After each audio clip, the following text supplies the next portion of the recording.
Dallas Bishop T.D. Jakes is finally speaking out about the rumors of him being seen at Diddy's parties, and he's allegedly suing everyone that has tried to expose him. After Jay-Z and Beyoncé, T.D. Jakes is the third person to try and silence victims of Diddy's sexual abuse. What was T.D. Jakes doing at Diddy's parties, and what is his victim allegedly saying about him? They're not doing this good. Here we are. Grateful. Hang tight, sir. He was waiting to get the key to open the car. Okay.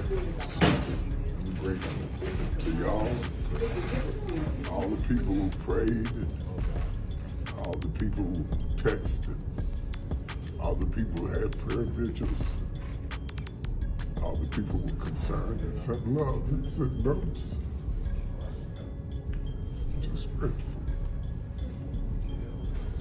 Thank you. Didn't have to turn out this way.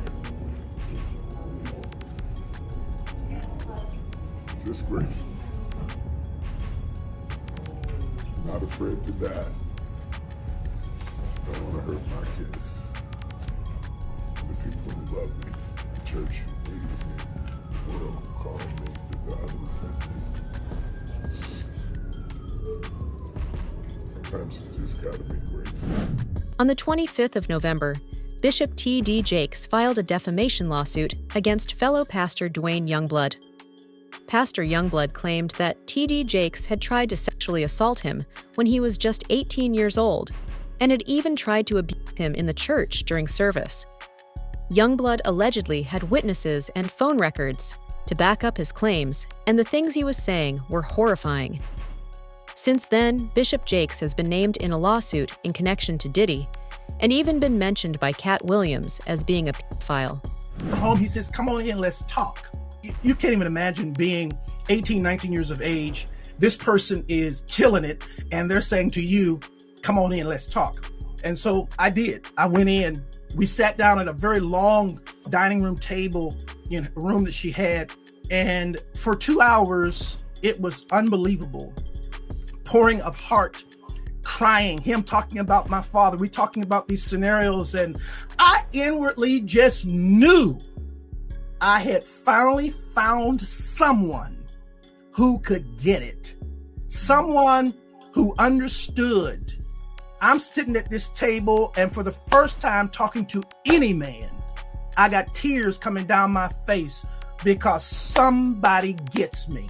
Somebody understood what I was going through. Well, after sitting there and having this long discourse with him, I finally look at my watch and I'm like, oh my goodness, I got to go. I got to get this car back to my mother. She's going to kill me. So I said to Bishop, I got to get up. And I got up from the table. He got up from the table. He walked around toward the way I had to exit quicker than I got over there. And when I started to walk past him, he pulled me to himself, wrapped his arms around me and tried to kiss me. And in that moment, I literally died. I could not. I tell you, to this day, I can't remember how I got out of that place. But I remember driving home with all kinds of crazy thoughts and what in the world am I going to do now? And I finally get home, get in the house, get in the bed. I'm going to try to go to sleep. And I get to sleep and get up in the morning. And in the morning, I step into our bathroom and my home phone rings. My mother answers the phone and she says to me, Wayne, it's Elder Jakes. And I get on that phone. And when I get on that telephone, I can hear water. He is sitting in a bathtub. And in that thing, he says to me, without any hesitation, there's 3 things I need you to do. The first one is, when I come to Pittsburgh, you're going to be the only person I sleep with. The second one is, you can't sleep with anybody else because I don't want to give my wife anything. And thirdly, I will take care of you the rest of your life. I can't to this day remember how I got off that phone, but I do know I made a decision that I wasn't going to the service that night.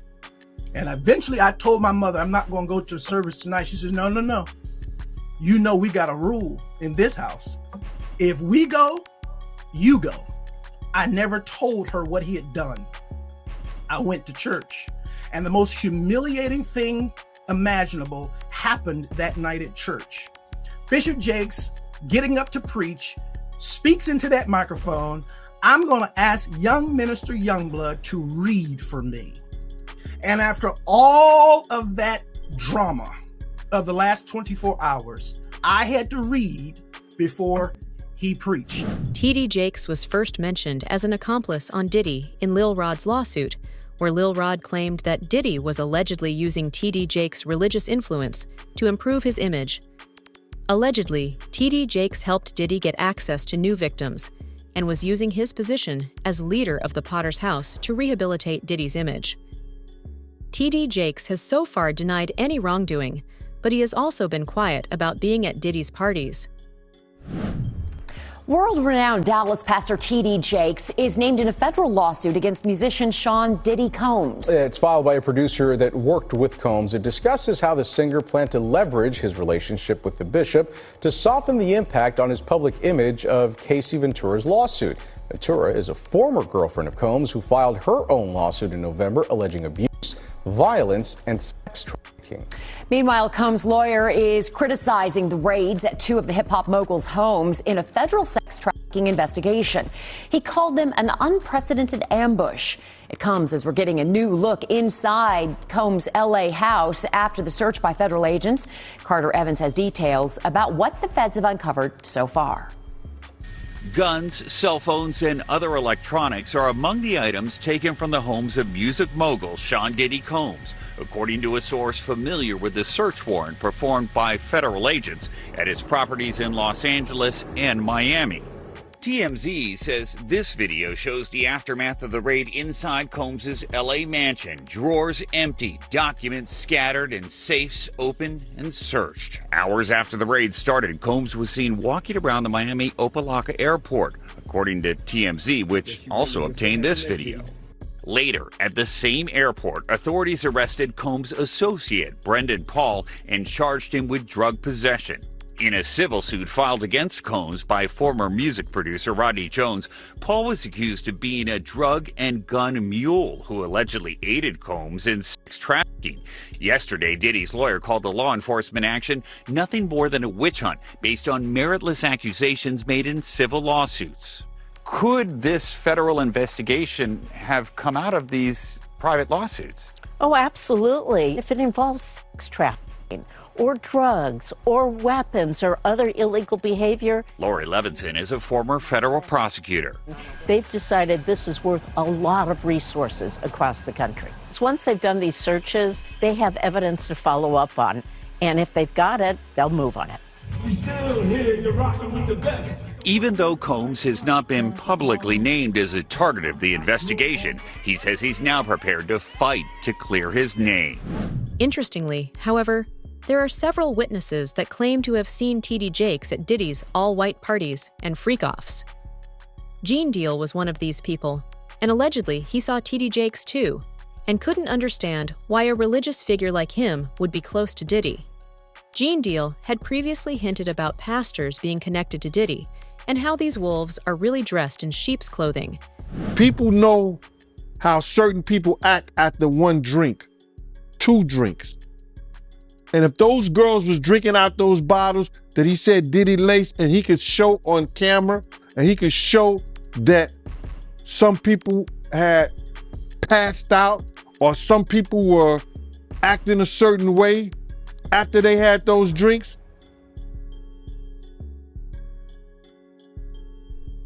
he won his case on that one. When you was around Diddy, was he doing drugs, like party drugs, like ecstasy and stuff like that? Diddy wasn't the dude he is today when I was around him.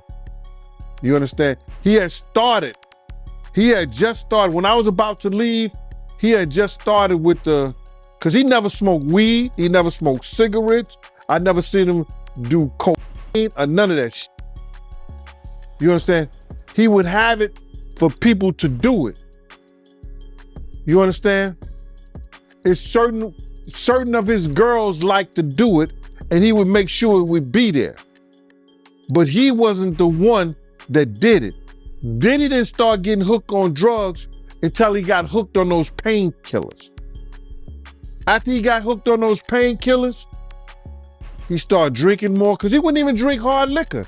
He was only drinking champagne, Don P or Cristal. He was not drinking hard liquor then.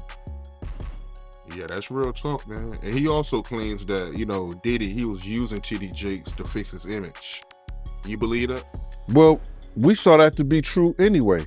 That's what he was trying to do all that time. That's why TD Jakes was there, to try to fix his image. Ain't no money like church money. Diddy has a billion-dollar business empire, and his public image is the one thing that he cares about the most. He donated millions of dollars in donations to Pastor T.D. Jakes' mega church, and in return, T.D. Jakes was responsible for elevating his status in the eyes of the public. Since he was named in the lawsuit against Diddy, T.D. Jakes has almost had a heart attack on stage because of the stress. Sources close to him say that he is worried about being dragged into a legal mess because of the Diddy situation and doesn't want anything to get out. So I want to get right into it, man. How you feel about these rumors surrounding, Diddy and TD Jakes? Man, what I think about it is this, when I grew up in the church, the sinners was not supposed to have the same atmosphere with the saints. You have to be able to separate the two. So I'm looking at him as a saint going to a party that ain't nothing but sin, drinking, maybe fornication, man on man, woman on woman, he on she. But maybe he there to lay some hands on somebody. Maybe he there to save some souls. I know he got a contract with Revolt, so I'm just like, it's just real strange that he would be found at any kind of Diddy party or any kind of place with Diddy unless it's in a business atmosphere. So now what he's doing is he's making, man, he making the Christians look real bad right about now. And you've been to these parties, right? Oh yeah, I was there when he was doing the white parties in the Hamptons and the whole 9 yards. So I know what goes on at the parties. If, they probably got a little bit more freakier, as time went on, because they got to the point whereas that they didn't even care. It used to be secretly, where people used to go to, separate rooms and different rooms, and they wasn't doing that out in the public, but now they don't care. Men kissing men and all this other, that's just crazy. So why do you think he was going to these parties? I think that he's going to the Diddy parties, bruh. If he's going, well, we know he's going to the Diddy parties, and I know that it's, I know what usually happens at the Diddy party, or what we told us happened at the Diddy parties. Maybe he need to see it for himself, man. Maybe he need to go there and really be involved in some things that could help save some individuals while they going to those parties.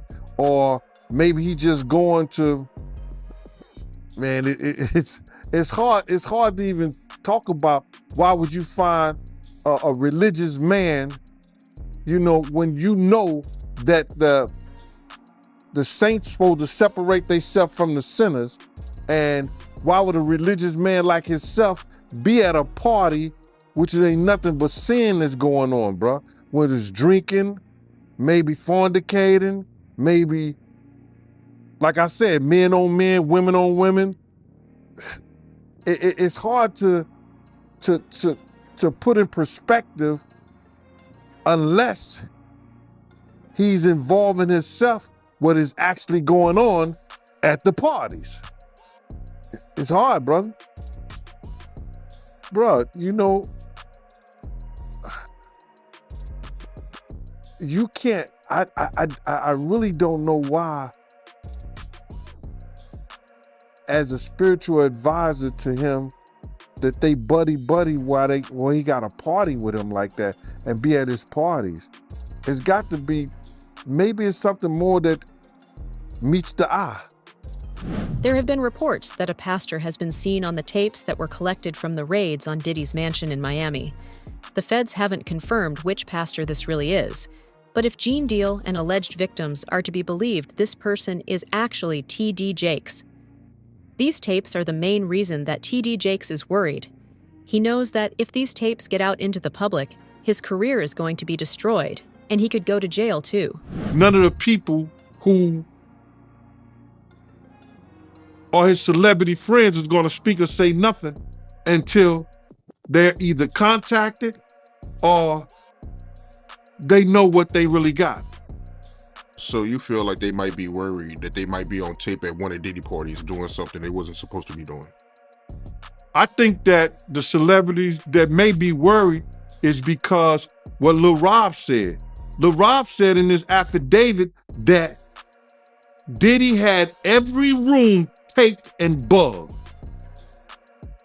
Diddy had, bro, can you imagine? He had every room taped and bugged, and they found little bugs and little tape recorders. I mean, little those micro projectors or whatever like that, or video cameras. They found them in the house, bro. So by them having those things in the house, and people know there's drugs, there's alcohol, there's loose women, there's loose men, woman on woman, man on man, all kind of crazy shit. Bruh, they just wondering who or when they're gonna let this stuff be known, if it's on videotape. Several lawyers have come forward with similar claims, and allegedly, the real reason why Diddy and the people around him were abusing minors wasn't even because of sexual desires. They claim that for these abusers, it was more about having power on the people they were taking advantage of. T.D. Jakes' alleged victim tells the same story. According to him, T.D. Jakes made him feel used and powerless in front of the congregation, and even called him and told him that he owned him now. So why did you believe in these cases, and why didn't you believe in others that you were presented with? Well, the thing with a abuser, a sexual abuser, is they follow a pattern. They fall to type, and you become very clear on what that pattern is, particularly a serial sexual abuser. And these cases were all identical in the facts, identical in the story. It was beginning, middle, conclusion. They know each other? Boom. None of them knew each other. Did you have them meet? No. Did you have them coordinate stories? No, no. Do you think they had any contact with each other before they came to you? Absolutely not. And when you were talking to them, well, first, the ones that you didn't take, why not? Stories didn't make sense. Stories didn't fit the pattern. Stories were not credible. I mean, this is my 30th year as a lawyer. I've tried over 100 cases. I can assess whether somebody's story is credible. And if I don't believe it, I'm not going to put my name on a pleading, sign it, and file it in court. I'm not doing that. And that's what I did with the 60-plus cases that I rejected. And this is not really your area of expertise. If people look you up, celebrity lawsuits is not really where you make your bones. Why this? Well, I was involved in the Weinstein litigation. Right. I was involved in the Paducah litigation. I was involved in the Hayden litigation. Why did I do this? I do this because it's important. I think it's important for people to be heard, have their chance to get the power back. Because sexual abuse, sexual assault is about one thing: taking power, humiliating, demeaning a person and a victim. It has nothing to do with sex. And so I think it's important. I think it's important to get the word out. I think it's important for men to feel, hey, look, I can come out and be heard just like a woman could. And the defense that, look, they knew what they were getting into. These are regrets. They went there, they partied, and now they see a pocket. No, I don't think so. My client was... Were they gay men? One was bisexual, the other ones were not. And they were going there the client was bisexual, worked for Diddy. Diddy owed him money for doing errands for him and being his step and fetch, for lack of a better word. And I think it was a power move. It was a clear power move because this guy had the nerve to come to him and say, you owe me money. And so Diddy said, come on to the Intercontinental Hotel. He gives him the drug, knocks him out, sodomizes him. And I won't use the term that my client used, but he said he tried to turn me into his B word. And I think it was a clear power move on each and every occasion. I think the ones that took place in the Park Hyatt, that wasn't partying. My client met him at a nightclub in the city here with a music producer. He didn't think he was getting into that. The man who was in the Hamptons, he thought he was going to a white party. Who wouldn't want to go to a white party? I would have gone to a white party back in the day. I wouldn't go now, but they went there innocently, and this is what happened to them. T.D. Jakes might actually just be another pawn under Diddy's control. Diddy would invite celebrities and powerful figures to his parties, drug them, and then film them in compromising situations. Once he had this footage, he would use it to blackmail them and take advantage of them. It's possible that this is how Diddy managed to get a hold of T.D. Jakes, and that T.D. Jakes was being controlled by the dirt Diddy had on him. Anybody came out defending Diddy. All these celebrity friends he have, and nobody came out. They brand. It's all about the money. They saw what he did to Cassie. With the kicking, the punching. They saw what they did to Cassie. They know that nobody in America liked that. So now, these people are represented by a brand. Whether it's something about the music, clothing, movies. They're not gonna come out and speak on nothing that has anything to do with them.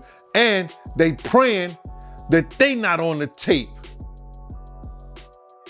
doing crazy stuff, being oiled up in the whole 9 yards. They praying. So until the feds say, hey, yo, listen here.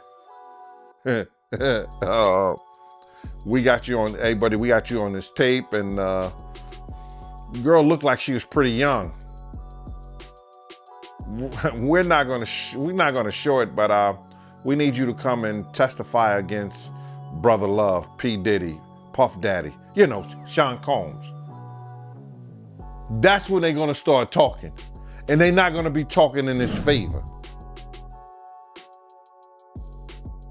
When the feds come to them and show them what they got on tape, because if he had 250 tapes all over, 250 cameras all over the house, somebody got caught stealing a cookie out the cookie jar.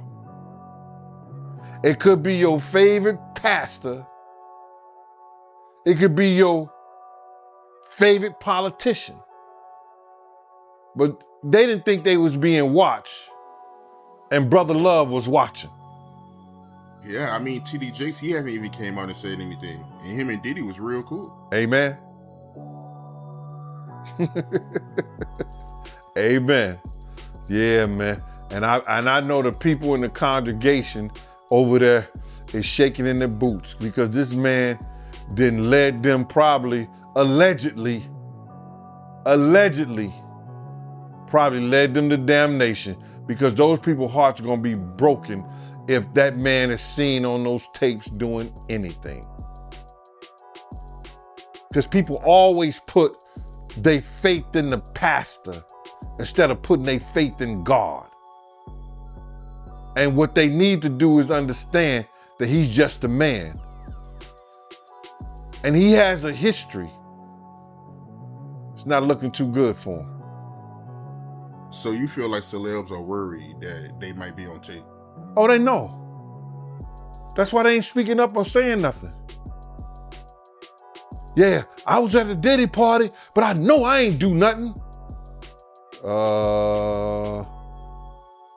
When you don't know somebody's taping you, when you don't know that somebody is videoing you in some kind of form or fashion, you got that alcohol, you got the drugs in you, they're a little loose, bruh.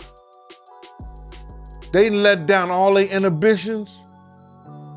The music is pumping. He said it himself. He got it so hot in there that you got to take your clothes off. He said that himself, bruh. The allegations against Bishop T.D. Jakes are as shocking as they are complex, intertwining accusations of abuse, corruption, and manipulation. As the lawsuits unfold and more details emerge, the line between truth and speculation becomes increasingly blurred. Is Bishop Jakes an accomplice, a victim of manipulation, or simply a man whose proximity to power has drawn him into a web of controversy?